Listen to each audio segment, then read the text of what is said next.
चलिए, आइए दोस्तों, मैं अभिषेक राज आपके अपने YouTube channel board to battle में आपका स्वागत करता हूँ। ठीक है, आइए प्यारे बंधु, दोस्तों, मित्रों, आज से हम लोग 10th क्लास का क्रैश कोर्स शुरू कर रहे हैं। ठीक है, सीबीएसई बोर्ड, यूपी बोर्ड, कोई भी बोर्ड हो जिसमें एपी अगर आपको पूछता होगा तो उसमें एक भी क्वेश्चन छूटने की कोई गुंजाइश नहीं रहेगी। ठीक है, अब आपको सही मन से पूरी एनर्जी के साथ में जितना पढ़ाया जाए बस उसको आप पढ़ते जाइए। ठीक है, बात समझ में आ गया। और आप लोग यहाँ पे जो बैठे हुए बच्चे, जहाँ पे दिक्कत हो वो डायरेक्ट रोक देना। ठीक है, बात समझ में आ गया। चलो शुरू करते हैं। नवरात्रा का आज पहला दिन है, माता रानी का नाम लेकर के, है कि नहीं। चलिए, सबसे पहला चीज हम लोग सीखते इसमें, दिख रहा है, चल, एपी, एरिथमेटिक प्रोग्रेशन। ठीक है, एपी को हम लोग को सीखने से पहले क्या जानना चाहिए, तो सीक्वेंस क्या होता है। ठीक है, हम लोगों का चैप्टर है एपी, 5 नंबर का क्वेश्चन पूछता है। ठीक है, कभी कभी 4, कभी कभी 5 नंबर का क्वेश्चन पूछ लेता है, हर हाल में पूछ लेता है इससे क्वेश्चन। ठीक है, अब यहाँ पे देखिए, जो एपी है, एपी में सबसे पहला चीज आया आपका सीक्वेंस। सीक्वेंस को हिंदी में बोलते हैं बेटा अनुक्रम। क्या बोलते हैं इसको? अनुक्रम। अब बोलता क्या है कि सीक्वेंस होता क्या है, तो ध्यान से देखते चलिएगा आप लोग। बोलता है कि a sequence is an arrangement of numbers in a definite order and according to some rule. बोलता है कि सीक्वेंस संख्याओं की एक निश्चित क्रम क्रम होता है और किसी नियम के अनुसार व्यवस्थित होता है। ठीक है, यानी किसी नियम के अनुसार अरेंजमेंट होता है। बात समझ में आ गया। तो किसका नियम? तो जब हम मैथ पढ़ रहे हैं तो मैथ का सीक्वेंस होगा तो मैथमेटिकल रूल को फॉलो करेगा। बात समझ में यहाँ तक आया? कोई दिक्कत यहाँ पे? तो इसको लिख लेंगे, डिफाइन कर लेंगे पहले। बोलता क्या है कि a sequence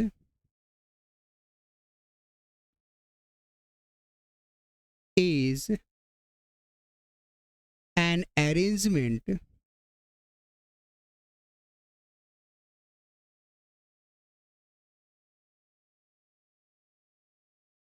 as a sequence is an arrangement of numbers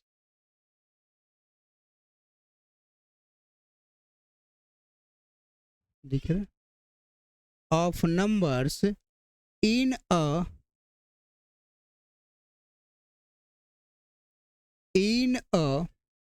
definite order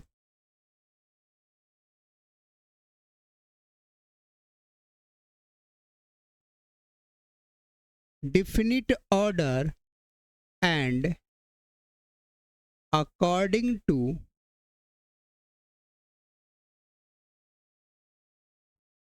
some rule।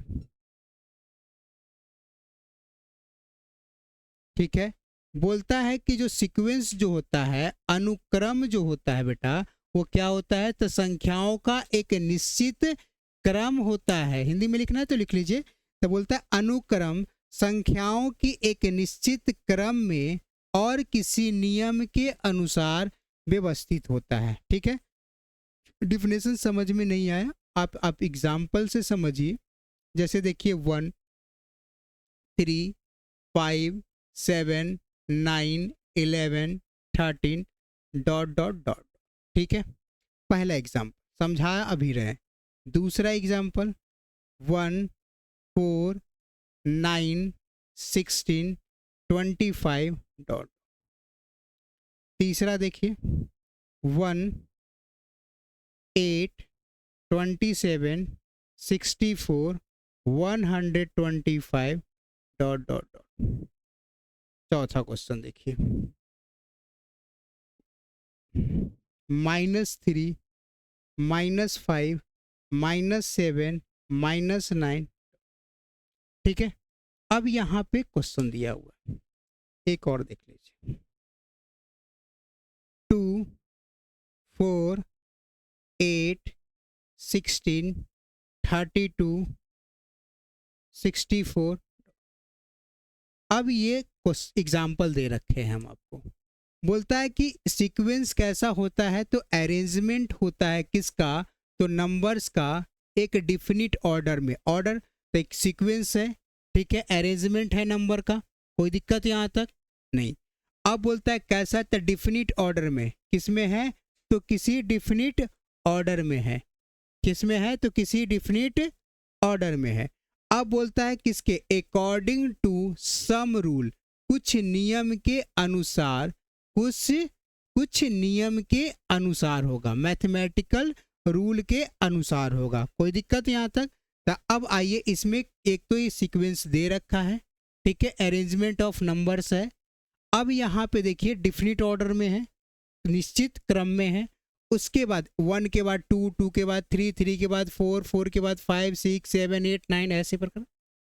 बात समझिए, 1 2 3 4 5 6 7 ये टर्म हो गया आपका। अब यहाँ पे देखिए रूल, देखिए क्या है इसमें, देखिएगा तो डिफरेंस कितना का है बेटा, 2 का है। कितना का डिफरेंस है, 2 का। यहाँ पे कितना का डिफरेंस है बेटा, 2 का।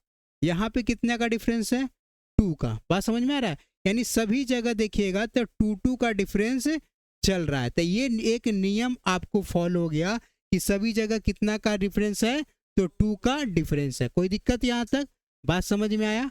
चलिए अगला में देखिए, इसमें देखिए इसमें कितना का डिफरेंस है बेटा, तो 2 का डिफरेंस। इसमें भी देखिए -3 में अगर -2 कर दे तो कितना हो जाएगा, -5।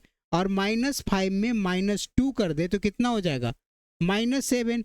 -7 में -2 कर दे, ऐड कर दे तो कितना हो जाएगा, -9। ऐसे बोल सकते हैं, -3 में 2 माइनस कर देंगे तो -5, और -5 में 2 माइनस कर देंगे तो -7, और -7 में 2 माइनस कर देंगे तो क्या हो जाएगा, -9।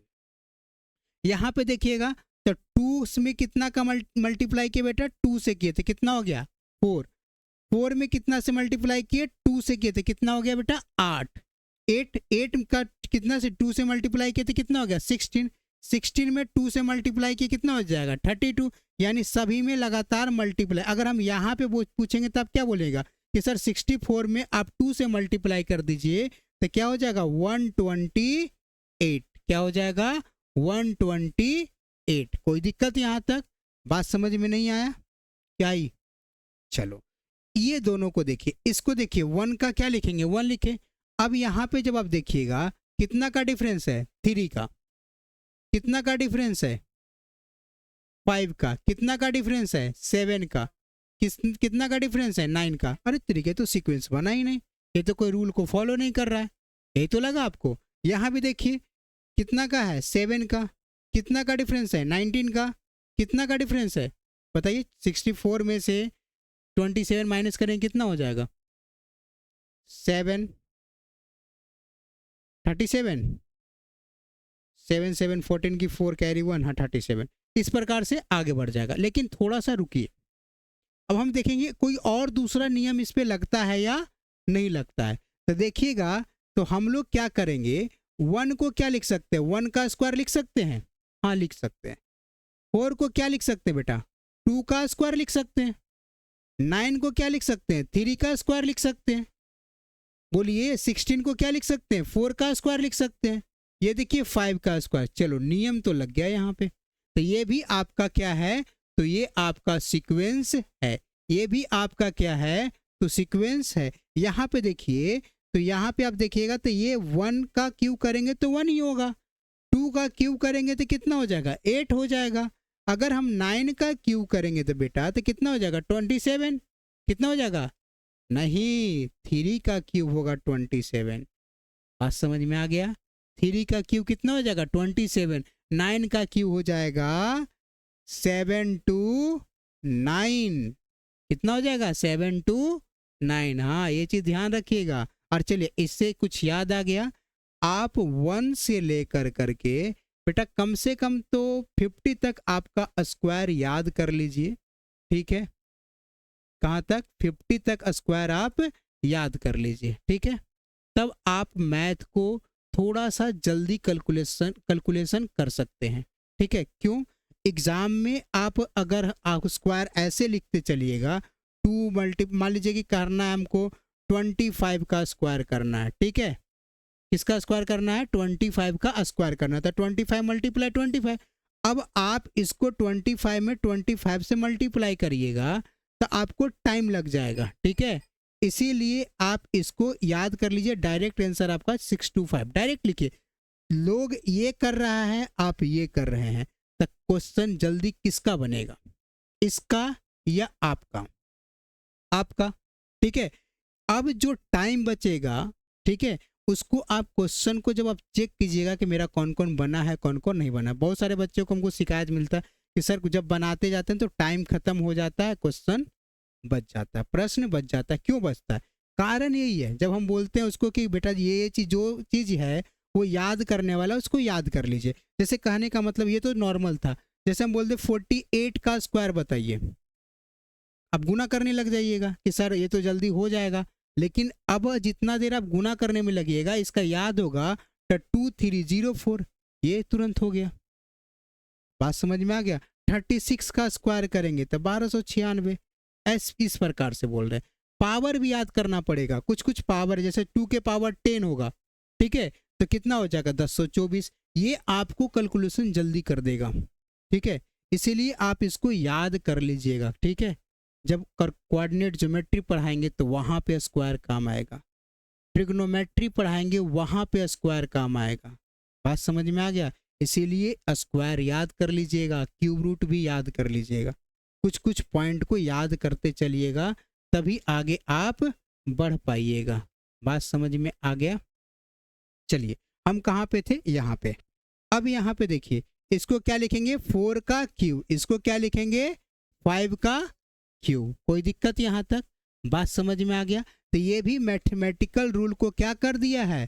फॉलो कर दिया है। तो ये इसको भी क्या बोलेंगे कि ये किस में है? तो सीक्वेंस में है। किस में है बेटा? तो सीक्वेंस में है। बात समझ में आता क्या? सीक्वेंस समझ में आया या नहीं आया? जल्दी से इसको एक बार नोट कीजिए। आपके पास मात्र 10 सेकेंड है, जल्दी से नोट कीजिए।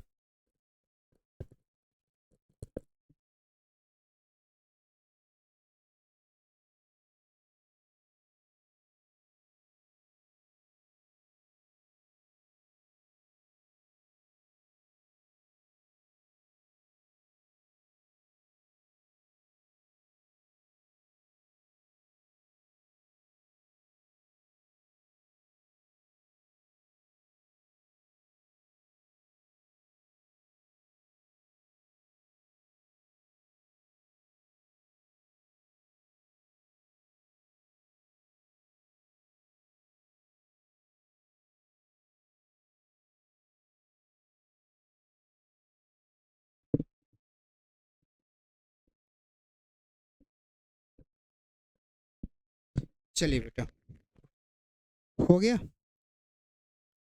नोट हो गया आपका? चलिए, अभी आपको लग रहा होगा कि सर टाइम पास कर रहे हैं, कुछ कर रहे हैं, लेकिन बेटा जितना पढ़ा रहे हैं आपको सोचिएगा कि एनसीईआरटी से आपका नंबर उठ जाए तो भूल जाइए।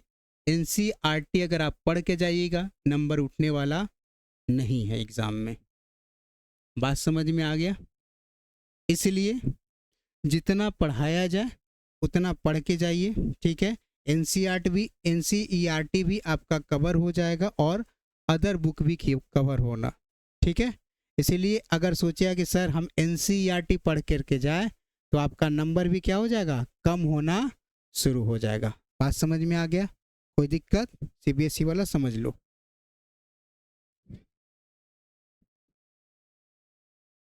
चलिए, सीक्वेंस समझ में आया, यहीं पे समझा देना चाहिए था हमको। टर्म 3, 6, 9, 12 डॉट डॉट डॉट, ये किस में दिया हुआ बेटा? सीक्वेंस में दे रखा है।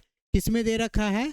तो सीक्वेंस में। अब यहाँ पे देखिएगा, इसको जो सीक्वेंस में दे रखा है ना, वो 3 को हम लोग क्या बोलते हैं? तो इसको बोलते हैं फर्स्ट टर्म। कौन सा टर्म बोलते हैं बेटा? First term. 6 को क्या बोलते हैं? Second term. क्या बोलेंगे 6 को? क्योंकि दूसरे स्थान पे है इसलिए सेकेंड टर्म इसको बोलेंगे। क्या बोलेंगे? Second term. 9 कितना स्थान पे? तो 1 2 3 थर्ड टर्म पे है तो इसको बोलेंगे थर्ड टर्म। कौन सा टर्म बेटा? Third term. 12 को क्या बोलेंगे? Fourth term. अब देखिए यहाँ पे फर्स्ट टर्म यानी इसको क्या बोलेंगे बेटा? तो पहला पद। कौन सा पद? सेकेंड टर्म दूसरा पद। कौन सा पद? थर्ड टर्म तीसरा पद। फोर्थ टर्म चौथा पद। बात समझ में आ गया? अगर हम मान लेते हैं बेटा कि ए टर्म को हम लोग किससे डिनोट करते हैं? तो ए से डिनोट करते हैं। किससे डिनोट करते हैं? ए से। तो अब सब जगह अगर हम ए लिखे तो पता चलेगा कि आप कौन सा टर्म लिख रहे हो? नहीं पता चलेगा। तो इसी के चलते जो फर्स्ट टर्म है ना उसको क्या बोला? A1 बोल दिया। क्या बोल दिया? A1। सेकेंड टर्म को क्या बोल दिया? A2। क्या बोल दिया बेटा? और थर्ड टर्म को क्या बोल दिया? तीसरा पद को क्या बोल दिया? A3। और चौथा पद को क्या बोल दिया? A4। अगर इसी प्रकार से हम चल जाएं nth टर्म। कौन सा टर्म बेटा? nth term. तो क्या हो जाएगा? यानी nवां पद। कौन सा पद बेटा? nवां पद। तो क्या हो जाएगा? an। क्या हो जाएगा? an। बात समझ में यहाँ तक आया? टर्म समझ में आया? टर्म क्या होता है? जो सीक्वेंस में दिया हुआ जो नंबर होता है उसको वो जिस स्थान पे होता है ना उसी को उसका क्या बोलते हैं? टर्म या फिर पद बोलते हैं। जैसे ये पहला नंबर पे है तो फर्स्ट टर्म, ये दूसरा नंबर पे है सेकेंड टर्म, ये तीसरा नंबर पे है थर्ड टर्म, ये चौथा नंबर पे है तो क्या बोलेंगे? Fourth term. कोई दिक्कत यहाँ तक? बात समझ में आया? चलिए एक बार इसको नोट कीजिए। तो इसको हिंदी में लिखना चाहते हैं, इंग्लिश में लिखना चाहते हैं, डिफाइन कर लीजिए। लिखना चाहते लिखिएगा टर्म का, लिख ही देते हैं सबसे अच्छा। होता क्या है टर्म? पूछेगा तो नहीं है ऐसे टर्म का डिफिनेशन। हो रहा है the various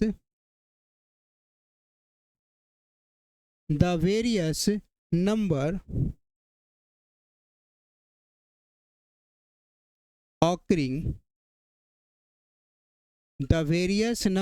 occurring in a sequence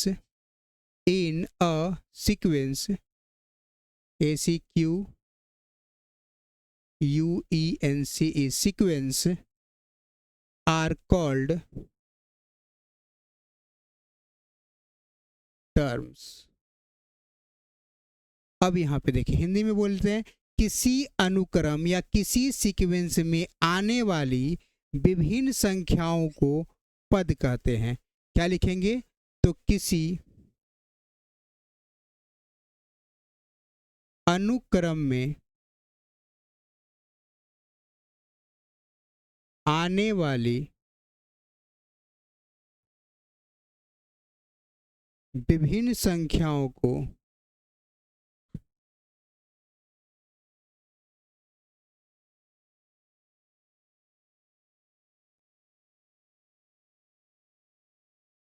पद कहते हैं। पद को किससे डिनोट करते बेटा? ए से। बात समझ में आ गया? कोई दिक्कत यहाँ तक? टर्म को किससे डिनोट किए? ए से। यहाँ तक आप नोट कीजिए, फिर हम आगे बात करते हैं।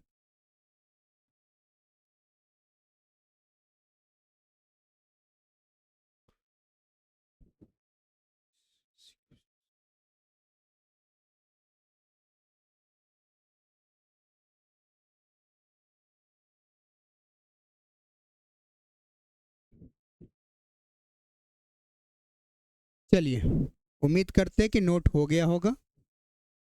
अब आगे देखिए।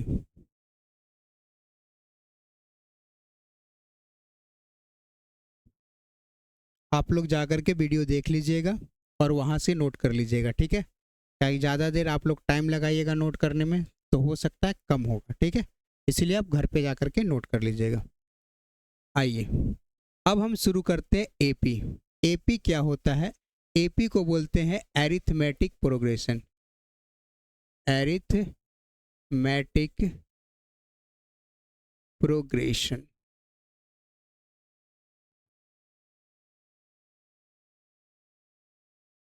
अरिथमेटिक प्रोग्रेशन नहीं दिख रहा?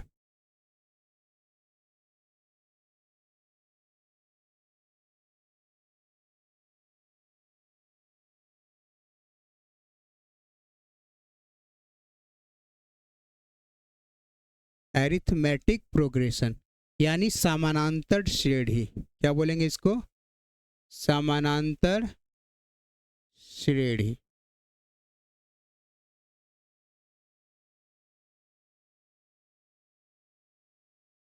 श्रेणी, समानांतर श्रेणी,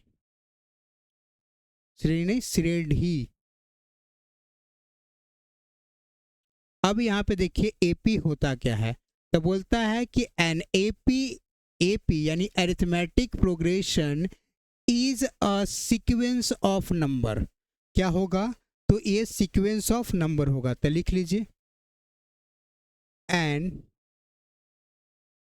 arithmetic progression is a sequence of number। क्या है? सबसे पहला चीज समझिए कि एपी क्या है? तो सीक्वेंस का नंबर है। तो सीक्वेंस के नंबर में क्या होगा? तो टर्म होगा। सीक्वेंस क्या होगा? तो कोई मैथमेटिकल रूल को क्या करेगा? फॉलो करेगा। बात समझ में आ गया? कोई दिक्कत यहाँ तक? Numbers where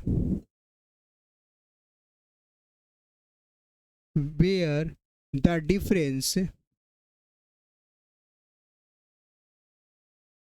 difference of two consecutive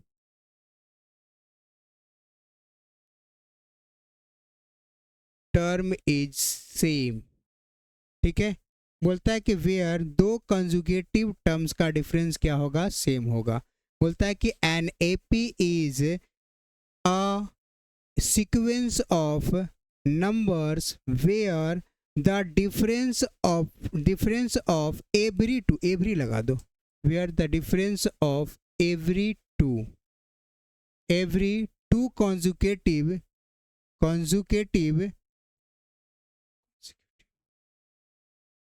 you होना चाहिए, कंजुगेटिव टर्म इज सेम, यानी दो लगातार क्रमागत संख्याओं का अंतर क्या होगा? सेम होगा। क्या होगा? सेम होगा। स्पेलिंग पे मत जाइएगा, सामने से लिखते टाइम में आगे पीछे हो जाता है। ठीक है, अब यहाँ पे देखिए एग्जाम्पल में देखिए,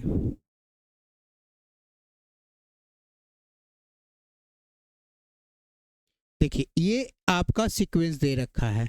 बोल रहा है इसका जो कंजुगेटिव यानी जो कहने का मतलब है कि फर्स्ट पर टर्म्स और सेकेंड टर्म का डिफरेंस क्या होगा?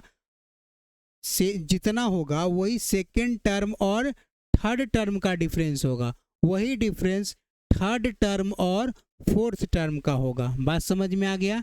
यानी जो कंजुगेटिव टर्म का जो डिफरेंस होगा वो क्या होगा? सेम होगा। यानी कहने का मतलब बेटा ये 3 और 6 का डिफरेंस कितना है? 3।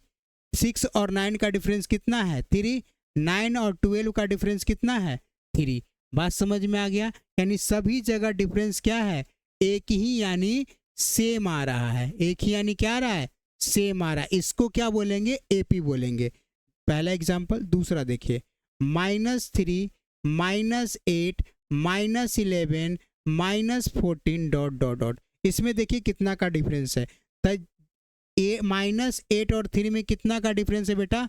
-5 का। ठीक है, अब यहाँ पे देखिए इसमें कितना का डिफरेंस है? -3 का। यहाँ पे देखिए कितना का डिफरेंस है? -3 का। तो बताइए डिफरेंस सेम हुआ? तो डिफरेंस सेम नहीं हुआ, इसीलिए क्या बोलेंगे इसको? एपी नहीं बोलेंगे। एपी नहीं बोलेंगे। एपी किसको कहेंगे? तो लगातार जो कंजुगेटिव टर्म का जो डिफरेंस होगा वो क्या होगा? सेम होगा। यानी ठेठ भाषा में कहने का मतलब यही हुआ कि जो सेकेंड टर्म में से फर्स्ट टर्म को माइनस करेंगे वही मान लीजिए कि ए आया। ठीक है, और जो थर्ड टर्म को सेकेंड टर्म से माइनस करेंगे वो भी क्या आना चाहिए? ए आना चाहिए, और फोर्थ टर्म को थर्ड टर्म से माइनस करेंगे तो भी क्या आना चाहिए, ए ही आना चाहिए। बात समझ में आ गया? यानी कहने का मतलब A1 A2 A3 A4 dot dot dot, यही तो टर्म होगा। तो अब जो टर्म होगा इन दोनों को माइनस करेंगे तो मान लीजिए कि ये आया, इन दोनों को टर्म को माइनस करेंगे तो क्या आना चाहिए, ए आना चाहिए, और इन दोनों टर्म्स को माइनस करने पे क्या आना चाहिए, ए आना चाहिए। बात समझ में आ गया? यानी लगातार जो क्रमागत संख्याओं का जो अंतर होगा वो क्या होगा, सेम होगा। कोई दिक्कत? बात समझ में आया? डिफिनेशन क्या बोला वो समझ में आया? बोलिए। अब इस पे और एग्जाम्पल लेकर के आपको हम समझाते हैं। चलिए,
चलिए ये आपको एग्जाम्पल दिए। अब बोल रहा है कि अब बताइए ये दोनों टर्म का डिफरेंस कितना का बेटा है, 2 का। ये दोनों टर्म्स का डिफरेंस कितना का है, 2 का। ये दोनों टर्म्स का डिफरेंस कितना का है, 2 का। सबसे पहले समझिए ये कितना टर्म्स का, 2 का। कितना है इन दोनों के बीच का अंतर, 2 का। कितना का डिफरेंस है, 2 का। तो डिफरेंस क्या आ गया, सेम आ गया। डिफरेंस क्या आ गया, सेम। तो इसको बोलेंगे कि एपी में है। सबसे पहले देखिए ये क्या है, फर्स्ट टर्म है। ये क्या है आपका, सेकेंड टर्म है, थर्ड टर्म है, फोर्थ टर्म है, फिफ्थ टर्म है। लिख ही देते हैं। इसको क्या बोलेंगे कि फर्स्ट टर्म है, इसको क्या बोलेंगे सेकेंड टर्म है, ये थर्ड टर्म है, ये फोर्थ टर्म है, और ये क्या है बेटा आपका फिफ्थ टर्म है। कोई दिक्कत यहाँ तक? अब ये देखिए A2 में से अगर A1 यानी सेकेंड टर्म में से फर्स्ट टर्म को माइनस करेंगे तो कितना होगा, तो माइनस का 2 आएगा। इन दोनों का डिफरेंस कितना होगा, माइनस का 2। और जब आप इन दोनों टर्म्स को देखिएगा तो कितना का डिफरेंस आएगा बेटा, माइनस के 2 का। और इन दोनों टर्म्स का देखिएगा तो कितना का डिफरेंस आएगा, माइनस के 2। -10 में से माइनस करेंगे, सॉरी माइनस के 12 में से माइनस करेंगे माइनस का 10। ध्यान से देखिए माइनस का 12 और माइनस का 10, तो ये क्या हो जाएगा, माइनस इंटू माइनस क्या हो जाएगा बेटा, प्लस, और माइनस का 12 कितना हो जाएगा, माइनस का 2। कितना हो जाएगा, माइनस का 2। इसको भी देखिए सेम चीज, -14 माइनस -12 करेंगे तो -14 और प्लस का 12 कितना हो जाएगा, माइनस का 2। कोई दिक्कत यहाँ तक? तो कितना का डिफरेंस हो रहा है, तो सभी जगह कितना का, माइनस के 2 का डिफरेंस हो रहा है। इन्हें डिफरेंस सेम है, बोलिए। तो हाँ डिफरेंस सेम है। कोई दिक्कत यहाँ तक? अब बताइए यहाँ पे कितना का डिफरेंस है, √2 का। 2√2 में से 1√2 माइनस करें कितना हो जाएगा, 1√2। 3√2 में से 2√2 माइनस करें कितना हो जाएगा, √2। बताइए 4√2 में से 3√2 माइनस करें कितना हो जाएगा, √2। कोई दिक्कत? यहाँ पे देखिए कितना का डिफरेंस है, 9 का। कितना का डिफरेंस है, 9 का। कितना का डिफरेंस है, 9 का। डिफरेंस सेम है तो हाँ एपी में। यहाँ पे देखिए इसको में से इसको माइनस कीजिएगा बेटा, तो 3/2 -1/2 कीजिएगा तो एलसीएम लेंगे तो कितना हो जाएगा, 2 हो जाएगा। नहीं दिख रहा है? इसको यहाँ पे करते हैं 1/2 और माइनस, सॉरी सेकेंड टर्म में से फर्स्ट टर्म को माइनस करेंगे, 3/2 -1/2। एलसीएम लेंगे तो कितना हो जाएगा, 2। तो 3 - 1 करेंगे तो 2/2 कैंसल आउट होकर के कितना हो जाएगा, 1। कितना हो जाएगा, 1। कोई दिक्कत यहाँ तक? बात समझ में आया? अब देखिए 5/2 माइनस करेंगे 3/2 तो एलसीएम लेंगे तो कितना हो जाएगा, 2 एक बार में। तो 5 - 3 यानी 2/2 कैंसल आउट होकर कितना हो जाएगा, 1। डिफरेंस सेम आ गया तो हाँ, कितना का डिफरेंस है बेटा, तो 1 का। कितना का डिफरेंस है, 1 का। तो क्या बोलेंगे कि एपी में है या नहीं, तो क्या बोलेंगे एपी में है। क्यों एपी में है, तो लगातार जो टर्म का जो डिफरेंस कर रहे हैं ना, वो क्या हो रहा है, सेम आ रहा है। क्या आ रहा है, सेम आ रहा है, इसीलिए इसको क्या बोलेंगे कि एपी में है। इसको नोट कीजिए आप, जल्दी से नोट कीजिए तो।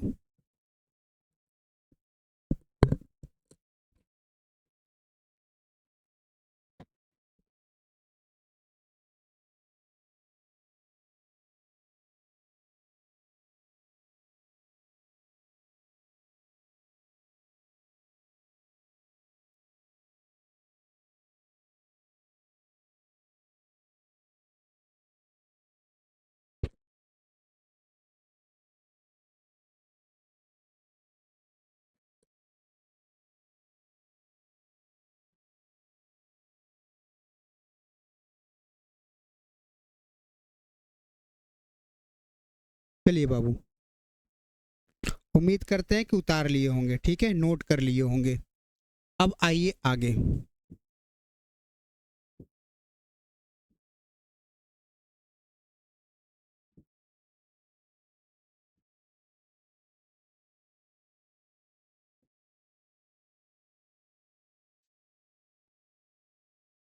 अब बोलता है टाइप्स ऑफ एपी। एपी का टाइप्स, एपी कितने टाइप्स के होते हैं, तो एपी 2 टाइप्स के होते हैं। कितने टाइप्स के होते हैं बेटा, 2 टाइप्स के होते हैं।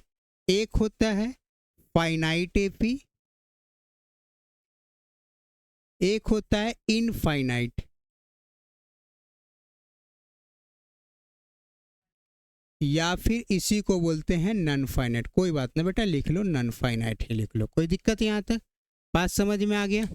फाइनाइट या फिर नन फाइनाइट बोलते हैं। फाइनाइट यानी निश्चित एपी, निश्चित समांतर श्रेणी, अनिश्चित समानांतर श्रेणी।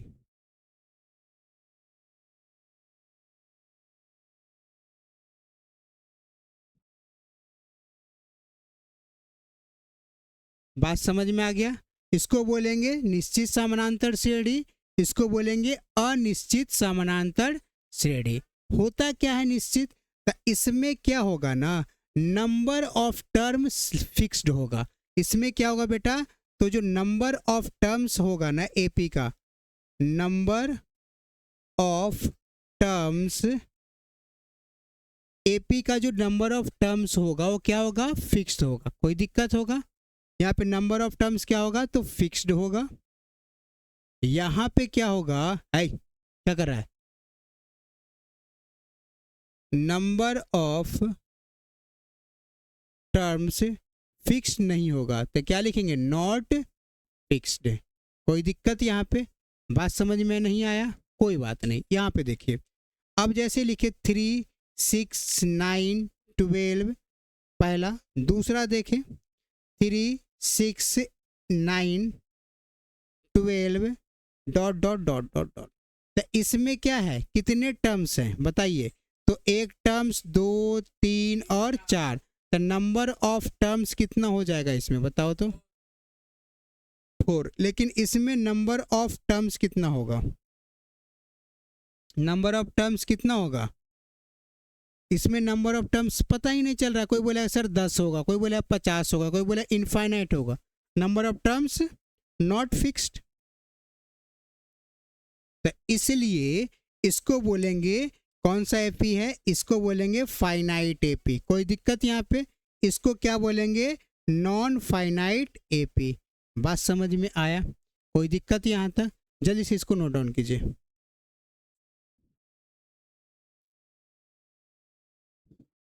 चलिए हो गया। अब देखिए general form of AP. AP का जनरल फॉर्म क्या होगा, जनरल फॉर्म ऑफ एपी। अब यहाँ पे देखिएगा जनरल फॉर्म ऑफ एपी, यहीं पे हम लोग कॉमन डिफरेंस सीखेंगे पहले, उसके बाद जनरल फॉर्म लिखेंगे। ध्यान से देखिए, अगर हम देखें 3, 6, 9 12 15 डॉट डॉट, इसी को हम लोग लिखते हैं। ठीक है, अब देखिए कितना का डिफरेंस है, 3, कितना का अंतर चल रहा है बेटा, 3, कितना का डिफरेंस चल रहा है, 3, कितना का डिफरेंस चल रहा है, 3, कितना का डिफरेंस चल रहा है, 3। अब बताइए 3 के बाद 6, 6 के बाद 9 के बाद 12 के बाद 15 के बाद 18, 18 के बाद 21 के बाद, ये एपी का टर्म लिखाते चल रहा है आपको। तो जो डिफरेंस आएगा ना, ये सभी के बीच का डिफरेंस अगर सेम आएगा तो उसी को क्या बोलेंगे, कॉमन डिफरेंस। किसी एपी का डिफरेंस अगर सेम, एपी का तो डिफरेंस सेम आएगा ही, ठीक है। किसी सीक्वेंस का डिफरेंस अगर सेम आता है तो उसी को क्या बोलते हैं, एपी। और जो डिफरेंस आ रहा है ना सेम, उसी को हम लोग क्या बोलते हैं, कॉमन डिफरेंस। क्या बोले, समझिएगा मेरी बात को ध्यान से। बोले क्या कि किसी भी एपी को, सॉरी एपी होने के लिए क्या होना चाहिए, किसी सीक्वेंस का अगर डिफरेंस सेम आ रहा है, किसी सीक्वेंस का डिफरेंस अगर सेम आ रहा है तो उसको हम लोग क्या बोले, एपी बोले। और जो एपी, जो एपी तो बोल दिए, एपी किसके वजह से हुआ, तो कॉमन डिफरेंस, जो डिफरेंस क्या हो रहा है, सेम। तो डिफरेंस सेम होगा यानी कॉमन डिफरेंस होगा, क्या होगा, कॉमन डिफरेंस। उसी को हम लोग क्या बोल दिए, जो डिफरेंस आया उसी को हम लोग क्या बोले, कॉमन डिफरेंस। और कॉमन डिफरेंस को हिंदी में बोलते हैं सार्व अंतर। क्या बोले, सार्व अंतर। अब ध्यान से देखना बेटा, अगर इसमें कितना का डिफरेंस है, 3 का डिफरेंस है कि नहीं है। अब हम 3 को 3 रहने देते हैं, ठीक है। 6 को क्या लिखेंगे, 3 + 3 लिखे, कोई दिक्कत हुआ। अब हम इसको, ये 9 को क्या लिखेंगे, 3 + 2 टाइम्स, अगर हम 3 को मल्टीप्लाई कर दे तो कोई दिक्कत हुआ आप लोगों को, बताइए तो। इसको 12 को क्या लिखेंगे, 3 + 3 टाइम्स 3 को मल्टीप्लाई करेंगे तो कोई दिक्कत हुआ। 15 को क्या लिखेंगे, 3 + 4 × 3 लिखे तो कोई दिक्कत हुआ, बताओ। ये जो पहला वाला जो ये है वो क्या है, ये 3 को हम लोग क्या मान लिए, ए। जो ये वाला 3 है उसको क्या बोले, फर्स्ट टर्म। ये वाला 6 को क्या बोलेंगे, 6 सेकेंड टर्म। 9 को क्या बोलेंगे, थर्ड टर्म। 12 को क्या बोलेंगे, फोर्थ। और 15 को क्या बोलेंगे, फिफ्थ टर्म। तो जो ये जो 3 है उसको क्या बोले, ए। ये वाला 3 के जगह पे क्या लिखेंगे, ए लिखे, कोई दिक्कत हुआ। ये वाला 3 के जगह पे क्या लिखेंगे, ए। ये वाला 3 के जगह पे क्या लिखे, ए। ये वाला 3 के जगह पे क्या लिखे, ए। कोई दिक्कत यहाँ तक। प्लस का साइन है, प्लस दे देंगे। प्लस का साइन है, प्लस दे देंगे। प्लस का साइन, प्लस का साइन। और ये जो कॉमन डिफरेंस भी कितना है बेपू, 3 है। कॉमन डिफरेंस भी 3। इस क्वेश्चन में आपको थोड़ा बहुत हो सके कंफ्यूजन हो जाए, लेकिन अगला क्वेश्चन देंगे वहां पे सही होगा। अब यहाँ पे देखिए, यहाँ पे जो ये वाला जो 3 है उसके जगह पे क्या रख दे, डी रख दे, बोलो। और यहाँ पे देखिएगा ये 2 और ये 3 के जगह पे क्या रखे, डी रखे। ये क्या हो जाएगा 3, ये 3 नहीं करना, इस 3 के जगह पे क्या रख दिए, डी रख दिए, कोई दिक्कत। ये 4 जस के 10 और इसके जगह पे क्या रख दिए, डी, कोई दिक्कत। तो यही आपका क्या हो गया, जनरल फॉर्म ऑफ एपी।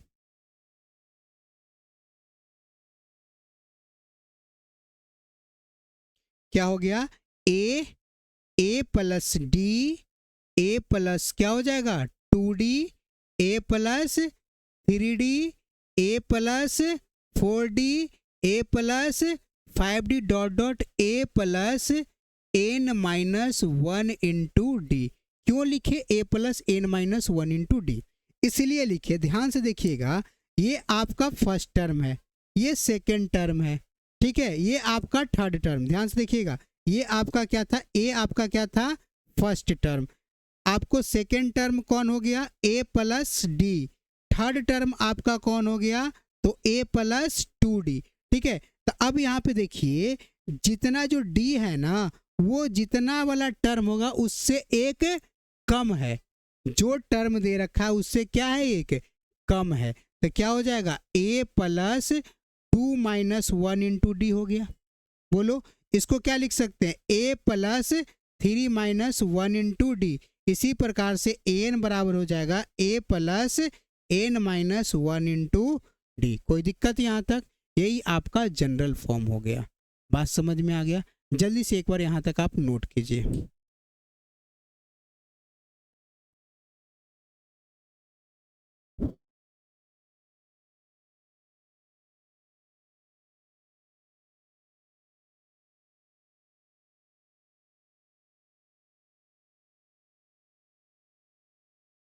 ठीक है, आज भर इतना ही रहने देते हैं, फिर इस पे क्वेश्चन बनवाएंगे वो अगले क्लास में।